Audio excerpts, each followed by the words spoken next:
प्रिय भक्त जनों नमस्कार। आप सभी का स्वागत है आपके अपने YouTube चैनल धर्मशास्त्र में। आओ चले शास्त्रों की ओर। आप देख रहे हैं महाभारत कथा।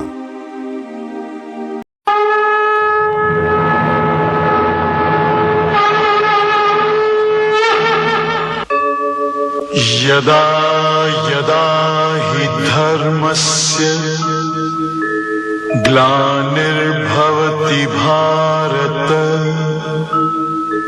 अभ्युत्थानम् अधर्मस्य तदात्मानं सृजाम्यहम्। मैं समय हूं और आज महाभारत की अमर कथा सुनाने जा रहा हूं।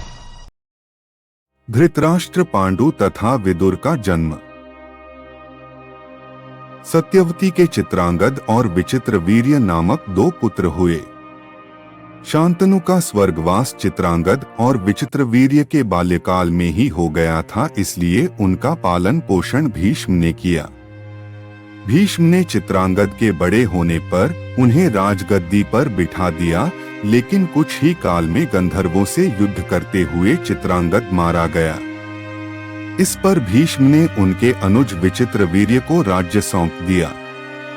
अब भीष्म को विचित्रवीर्य के विवाह की चिंता हुई। उन्हीं दिनों काशीराज की 3 कन्याओं अंबा, अंबिका और अंबालिका का स्वयंवर होने वाला था। उनके स्वयंवर में जाकर अकेले ही भीष्म ने वहां आए समस्त राजाओं को परास्त कर दिया और तीनों कन्याओं का हरण करके हस्तिनापुर ले आए। बड़ी कन्या अंबा ने भीष्म को बताया कि वह अपना तनमन राजा शाल्व को अर्पित कर चुकी है। उसकी बात सुनकर भीष्म ने उसे राजा शाल्व के पास भिजवा दिया और अंबिका और अंबालिका का विवाह विचित्रवीर्य के साथ करवा दिया। राजा शाल्व ने अंबा को ग्रहण नहीं किया, अतः वह हस्तिनापुर लौटकर आ गई और भीष्म से बोली, हे आर्य, आप मुझे हर कर लाए हैं, अतएव आप मुझसे विवाह करें। किंतु भीष्म ने अपनी प्रतिज्ञा के कारण उसके अनुरोध को स्वीकार नहीं किया। अंबा रुष्ट होकर परशुराम के पास गई और उनसे अपनी व्यथा सुनाकर सहायता मांगी। परशुराम ने अंबा से कहा, हे देवी, आप चिंता न करें, मैं आपका विवाह भीष्म के साथ करवाऊंगा। परशुराम ने भीष्म को बुलावा भेजा, किंतु भीष्म उनके पास नहीं गए। इस पर क्रोधित होकर परशुराम भीष्म के पास पहुंचे और दोनों वीरों में भयानक युद्ध छिड़ गया। दोनों ही अभूतपूर्व योद्धा थे, इसलिए हार जीत का फैसला नहीं हो सका। आखिर देवताओं ने हस्तक्षेप करके इस युद्ध को बंद करवा दिया। अंबा निराश होकर वन में तपस्या करने चली गई। विचित्रवीर्य अपनी दोनों रानियों के साथ भोग विलास में रत हो गए, किंतु दोनों ही रानियों से उनकी कोई संतान नहीं हुई और वे क्षय रोग से पीड़ित होकर मृत्यु को प्राप्त हो गए। अब कुल नाश होने के भय से माता सत्यवती ने एक दिन भीष्म से कहा, पुत्र, इस वंश को नष्ट होने से बचाने के लिए मेरी आज्ञा है कि तुम इन दोनों रानियों से पुत्र उत्पन्न करो।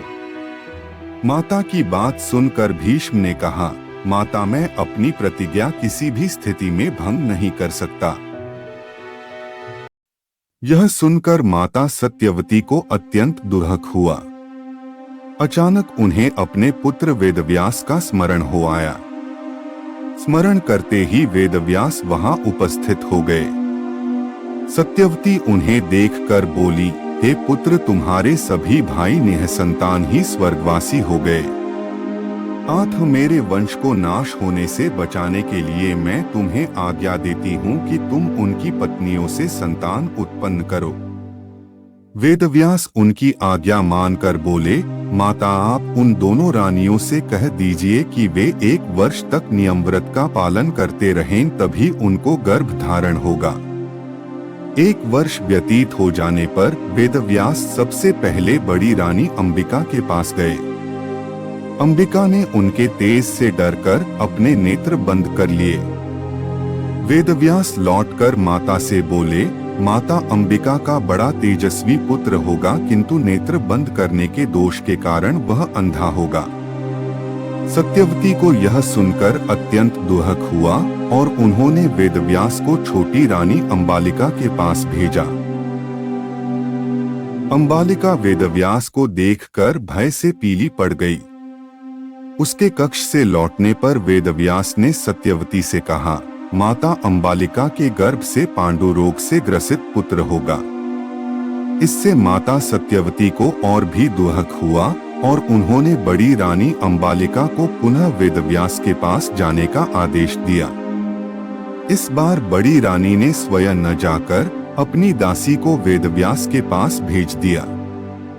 दासी ने आनंद पूर्वक वेदव्यास से भोग कराया।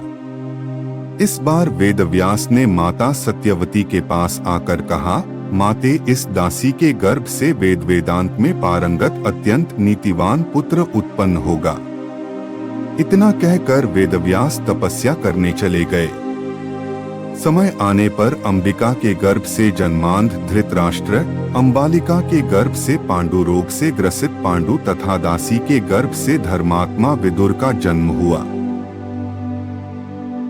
दोस्तों, कहानी अच्छी लगी हो तो वीडियो को लाइक करें, ज्यादा से ज्यादा शेयर करें और अगर चैनल पर नए हो तो चैनल को सब्सक्राइब जरूर करें और घंटी वाले आइकॉन को जरूर दबाएं ताकि आने वाली वीडियो आप सभी तक पहले पहुंच सके।